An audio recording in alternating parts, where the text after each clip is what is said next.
For you with some breaking news if you're just joining us at the top of this hour. What could potentially be here the most extensive window yet into the thinking of President Trump's legal team when it comes to the Russia investigation. The New York Times revealing a confidential 20-page memo sent by Trump attorneys in January of this year to special counsel Robert Mueller. This article just being posted about an hour and a half ago. According to the Times, the memo contends that the president cannot illegally obstruct any aspect of the investigation into Russia's election meddling because the Constitution empowers him to, if he wished, terminate the inquiry or even exercise his power to pardon. Joining me now is one of the journalists with a byline who wrote this for us, and you can see there. It's great to see you. Charlie Savage, New York Times Washington correspondent, also an MSNBC contributor. Charlie, what stood out? Where do we start with this? So this is a really remarkable document to see in real time as the fight between the president's lawyers and the special counsel over whether Mr. Trump will talk to the investigators or even face a subpoena if he doesn't want to do it voluntarily heats up. This is a lengthy, top-to-bottom defense of the president against the obstruction of justice accusations that he has been facing. It is an argument for why he cannot be subpoenaed as a matter of law, and it is an argument for why he cannot be accused of breaking laws against obstruction of justice no matter what, even if the evidence were to show that he had corrupt intent when he fired James Comey or told him not to go forward with investigating Michael Flynn. It doesn't matter because they are articulating a sweeping, novel theory of presidential power under the Constitution, under which he cannot be guilty of obstruction of justice because he runs the executive branch and all investigations are subject to his control. Novel, Charlie, also, as you have so well articulated for us and summarized on the article as well as the 20 pages, they seem to be making the argument that is he above the law? Is this what one might take away from the way it was written? Well, that's the implication of theories that statutes that apply to everyone else in the United States do not apply to the president. Because the president is a unique figure in our country and in our government and in our legal system, he has powers that the Constitution assigned to him, and that makes it difficult for another branch of government, Congress, by passing statutes to infringe on those core authorities. This is part of what in that famous phrase from Watergate, when the president does it, that means it is not illegal. There are echoes of that here. The notion is that he runs the Justice Department. He oversees it. He's the commander-in-chief of the military. Right. He's the law enforcement officer-in-chief. He can shut down any investigation he wants at any time. He can remove any subordinate official he wants to, and that is authority that he has. So when Congress makes it a crime to impede an investigation with corrupt intent, Congress lacks the authority to constrain him, even if it constrains everyone else in the country. This is a theory that's been floating around. I mentioned it in the context of Nixon, but there is no court precedent one way or the other to tell us whether or not the obstruction statutes apply to a president exercising his powers in an official capacity. When you read through it, and it's lengthy, this is the physical copy. You can also turn it sideways if you wanted to get a sense of how thick it is. And this is the January memo. You also have the June memo, too. You put these two together. Does one supersede the other? Is there any shift in thinking over that time span? The June memo, which was written to Mr. Mueller's team early on after his appointment, arose when word first began to filter out that in addition to investigating whether there was collusion with Russia in the 2016 election interference matter, that Mueller was also going to be looking at whether Trump obstructed justice in 2017 by interfering with that investigation and the Flynn matter and so forth. And so the lawyer, in that case, his legal team wrote an early memo to him saying, hey, here's why we think you shouldn't be looking at that at all.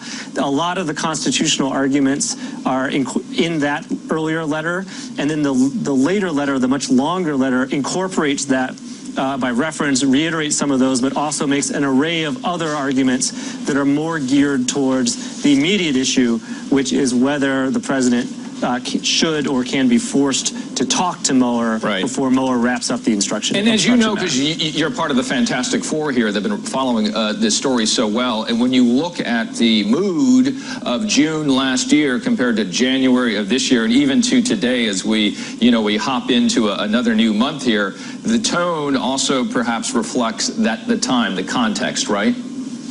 Well, yes, but also I don't. Although this letter is from January and the other one we got is from June, I don't want your listeners to think that this is old. This is foreshadowing and laying the groundwork for the issue that is particularly hot right now. We are reaching a climax in the negotiations between the special counsel's office and the president's legal team about whether he will talk to Mueller, and if not, whether Mueller will issue a subpoena to try to force him to talk. And so these arguments that they've been having privately are recorded in this letter, but months later, now is the moment when this stuff is really reaching a peak. And so it's really extraordinary to see this, documents get leaked all the time. This one is special. I found it quite fascinating to work through this because we're seeing exactly what it is they're saying to each other, and they're foreshadowing what the gigantic legal court battle will unfold if there is a subpoena and the president fights it in court. The arguments in this memo are what we're going to be seeing in the briefs filed in that battle to come. Yeah, and we have, if this is the playbook right here, Charlie, you've been reporting, we've been following certainly those storylines that echo the thinking here going back to January, and as you're saying, very important given the day that we're at today as we look at the development of this very story on June 2nd, 2018. You mentioned the obstruction of justice statute, how the argument they're making here does not apply to FBI investigations. That's a pretty essential argument they're trying to make in this. That's right. This is a really striking aspect of this because it goes to the quality of the legal advice the president is getting from the lawyers who are willing to work for him. They have a lot of arguments that center on a sort of technical, legalistic parsing of a particular federal statute against obstruction of justice, one that says it's a crime to impede an a pending proceeding. And there's a court ruling that says a mere FBI investigation doesn't count as such a proceeding because they're just gathering information, they're not adjudicating anything. And they also have some arguments that he didn't know necessarily at the time of his conversation with Comey about Flynn that the FBI was actively investigating Flynn, that there was a pending one at that point, so he couldn't have had the intent to interfere with it anyway. And all of those arguments are premised on the idea that the relevant law is this one I mentioned, Section 1505 of Title 18, which talks about pending proceedings. The problem is that is an outdated understanding of obstruction law. Way back in 2002, as part of Sarbanes-Oxley Act, after the Enron accounting scandal and some other accounting scandals, Congress closed the loophole that if someone interfered with a witness or destroyed some evidence early on because they thought it might lead to legal trouble or because the FBI had just started looking at it but hadn't gotten very far, they could get away with it. In this 2002 law, Congress said it is a crime to impede a proceeding even if that proceeding has not yet started and is not even about to be started. And what that means is if you impede something that is a potential grand jury investigation, which is a proceeding, or a potential trial, which is a proceeding, even if it hasn't happened yet, that is still obstruction of justice. All of their arguments that are focused on, well, there was an FBI investigation, that doesn't count, or he didn't know there was an FBI investigation, are totally beside the point. And it's remarkable that lawyers who are advising the president didn't know that. We're about to get some more lawyers in the conversation quickly, but I want to ask you this first here. Charlie, in terms of the new pieces of information that came out from this document, one might be the story of the president here. And it seems like his lawyers are talking about dictation from the president to his son. Fill that in for us. So one of the things that Mueller is looking at is a statement that the White House issued in the name of Donald Trump Jr. when the New York Times first broke the story about the famous Trump Tower meeting with the Russian lawyer and the fact that Donald Trump Jr. had been promised dirt on Hillary Clinton from the Russian government and eagerly responded to that. In that sequence of the existence of this meeting, remember it took a while for all those details to come out, they put out a statement in Don Jr.'s name saying, oh yeah, we just talked about adoptions, and there was nothing to it. And there's been some suspicion that actually that statement was personally dictated by the president. And in this letter, they seem to acknowledge that, yes, he personally dictated that misleading statement, because we know that the meeting was actually premised on the idea that the Russian government was going to give dirt on Hillary Clinton to the campaign. And but they say, well, so what? It's not that's a personal matter between the president and the New York Times. In other words, it's not a crime for a politician to lie to the media, to lie to the public. So what business is it of yours, Bob Mueller? So that's their defense of that moment. What's interesting about this, of course, is Mueller is interested in that for other reasons, we think. One is if Trump, in personally, not just people around him, but the president, was personally trying to mislead the public and cover up these campaign ties to Russia, that could be evidence that he wanted to cover up campaign ties to Russia, and therefore evidence of his motivation and intention when he did other things, like pressure Comey to stop investigating Flynn or fire Comey or these other things as well. So even though that particular moment was between the public and the New York Times and the president, it could be evidence of other things. And the other thing that's relevant about that is that one of the articles of impeachment against Richard Nixon talked about, as one of the items against him, lying to the public and trying to mislead the public about whether there was any there to the Watergate investigation. So even if it's not a crime in terms of federal statutes and what you could be prosecuted for in court, lying to the public about, there is precedent in American history for lies about an investigation like this to be part of what was the bill of particulars in an impeachment proceeding. All right, Charlie, stand by. As always, great reporting. If you don't mind, for 2 or 3 minutes, we're going to bring in our legal panel. They're going to join us. Barbara McQuaid, Jack Rice, Nick Ackerman, all going to join Charlie Savage, as well as we are in this breaking news cycle right now, a revealing 20-page memo coming from the Trump legal team. We're going to dig deeper. Stick around. Welcome back. I'm David Gura, updating you now on some breaking news. The New York Times releasing a report just moments ago that in a confidential memo to Special Counsel Robert Mueller, President Trump's lawyers claim executive power can exempt the president from being subpoenaed. With me now, NBC's Jeff Bennett, who is at the White House, Caitlin Dewitt-Burns, national political reporter for Real Clear Politics, and Ozzie Barbera, he's a senior reporter for Politico New York. Jeff, let me start with you and just get your reaction to this. Of course, you've been toiling in these trenches for many months as well, talking to Rudy Giuliani, the president's personal attorney, trying to get some sense of the thinking that the president's legal team has vis-a-vis this interview, this sit-down with Bob Mueller and his team. Let me get your reaction to what you've read here. Again, what the Times has written about this memo and the memo itself. I should say the Times has put it up, all 20 pages of it with annotations. What's your reaction to it, Jeff? Hey there, David. Well, we've seen for months the public pressure campaign the president and his allies have undertaken to discredit the Robert Mueller investigation. And even today, the president tweeting, suggesting that this is a fruitless pursuit, a costly pursuit, even as the Mueller investigation racks up indictments and really gives no suggestion that it's going to wind down anytime soon.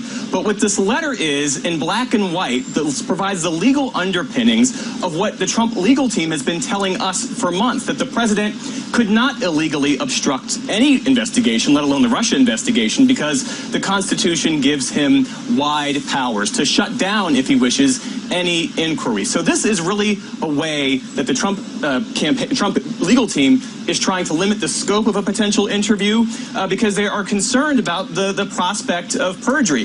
What's also notable, too, is that notice that this was hand-delivered by Jay Sekulow and John Dowd. John Dowd, of course, is the president's former lawyer who left the legal team in part because he did not want the president to sit for an interview with Robert Mueller and his investigators, and felt, Dowd did, that the president wasn't really taking all of his advice into account, David. There is one particular thing that stood out to me as I'm working my way through the letter, and And remember, there were questions the special counsel had about just how intimately involved the president was in crafting the response to the now infamous Donald Trump Jr. Trump Tower meeting he had with the Russian lawyer and other Russian advocates. Well, the Trump legal team in this letter concedes that Mr. Trump dictated what they call a short but accurate statement, meaning President Trump himself dictated this response. Because remember, in the immediate aftermath, the White House gave multiple accounts for who was responsible for that statement, suggesting at one point that Hope Hicks, the former communications director, had a hand in it. Now we know that the president himself dictated that statement, which at the time, you'll remember, was all about this obscure Russian adoption policy, even though we now know that Donald Trump Jr. accepted that meeting with the hope of getting dirt on Hillary Clinton, David. Jeff, stay with us. Ozzy, let me turn to you first. Jeff, they're mentioning something that caught his eye. Right. As you make your way through this, what stands out to you? Again, there are these 16 action items or things that the special counsel is, according to the president's attorneys, past and present, interested in honing in on. What caught your eye from the memo itself? The two things that caught my eye is how they're trying to paint this as the president being so open and cooperative and voluntarily handing over so much information. And the second thing is that they're saying that all the information you would probably get out of an interview, we've already provided the documents for it, therefore no need. They're really making a public relations argument as to why the president doesn't even need an interview, why Mueller doesn't need to actually have this kind of meeting with the president. They're saying, look at the records, we've provided it all. To me, that is much more of a public relations argument than a legal argument. Yeah, Caitlin, on that point, eager for you to chime in here with what you found most fascinating, but Jeff, they're saying you're seeing the intellectual underpinnings here of what the president's team is thinking. It is that, from what I've read, more so than the legal underpinnings. They're focused on what they're thinking and how it might be presented or portrayed to the American people. And absolutely, and the fact that this is out there is also kind of indicative of what you were just talking about.